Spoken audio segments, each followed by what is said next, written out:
अस्सलाम वालेकुम। आपका खादिम मुस्तफ़ा अहमद मिर्चा वाला एक बड़े अच्छे लेसन के साथ हाजिर है। रिसेंटली एक रिलीजियस स्कॉलर हमारे यहाँ आए हुए थे, तो मेरी उनसे डिस्कशन हुई और मैंने उनसे एक कंप्लेंट की। मैंने कहा आजकल जो स्टूडेंट्स हैं उनका बिहेवियर बहुत चेंज हो गया, यानी वो इतना रिस्पेक्ट नहीं करते, बहुत सारे इश्यूज़ हैं। तो उन्होंने मुझे बड़ी प्यारी बात बताई और उन्होंने कहा कि कसूर एक साइड नहीं, it's a two way traffic, दोनों तरफ से, यानी ये इखलास की कमी है।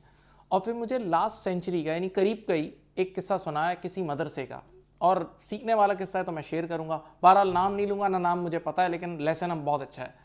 एक बुजुर्ग थे जो मदरसे में बैठ के एडवांस लेवल की कोई चीज़ पढ़ा रहे थे, ज़रा सुनिएगा। तो पढ़ाते पढ़ाते उन्होंने एक इल्मी सवाल रेस किया, यानी बच्चों से बोला अगर ये हो जाए तो क्या होगा। और फिर उस सवाल को रेस करके उस सवाल में खुद ही उलझ गए, फंस गए कि अरे ये तो मुझे भी नहीं आता। और उसी वक्त उठे और दूसरे रूम में गया। आपने देखा होगा कि जैसे हम लोग भी क्लासेस लेते हैं तो एक टीचर भी पढ़ा रहा होता है और उसके स्टूडेंट्स भी पढ़ा रहे होते हैं, स्टूडेंट्स भी टीचर बन जाते हैं।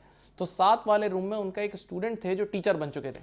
तो ये सबके सामने उनके सामने गए, राइट, इतना इखलास था, और इल्मी मसला भी खुद रेस किया, ऐसा इखलास था। तो उस रूम में गए स्टूडेंट के पास और सारे दूसरे स्टूडेंट्स के सामने अपने स्टूडेंट से पूछने लगे कि इस मसले का क्या हल होगा।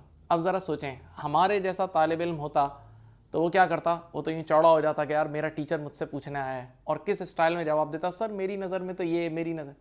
आपको पता है वो स्टूडेंट कैसे स्टूडेंट थे उस दौर के, कि उन स्टूडेंट ने जब वो मसला सुना ना कि उनके उस्ताद पूछने आए, तो उन्होंने यूँ जवाब दिया, सुनिएगा, बोला हज़रत जब आप हमें पढ़ा रहे थे ना तो आपने हमें इसका ये हल बताया था और फिर आगे जवाब दे दिया। यानी ऐसे ही देखें, तो जब इखलास होता है तो फिर दोनों तरफ से होता है, यानी उस टीचर ने भी ईमानदारी से वो इल्मी मसला रेस किया और साथ साथ उस स्टूडेंट ने भी कैसा जवाब दिया।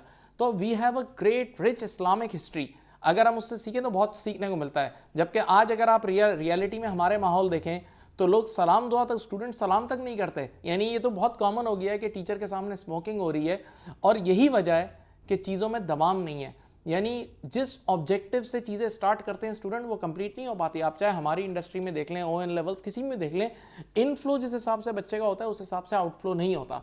और इवन स्टूडेंट्स खुद आके कंप्लेन करते हैं, बोलते हैं सर ये प्रॉब्लम है कि हम किताबें खोलते हैं और हम पढ़ना शुरू करते हैं, थोड़ी देर में हम डिस्ट्रैक्ट हो जाते हैं। यानी इन अदर वर्ड्स, मैं ऐसे बच्चों के लिए एक बड़े अच्छा शेर पढ़ता हूँ कि उनका क्या हाल है, वो इस शेर के साथ आप समझ सकते हैं। किताब खोल के बैठूं तो आंख रोती है, किताब खोल के बैठूं तो आंख रोती है, वर्क वर्क तेरा चेहरा दिखाई देता है। तो बुराइयों से बचें और अच्छाई की तरफ आएं और इससे लेसन लें। थैंक यू, अपना बहुत ख्याल रखिएगा।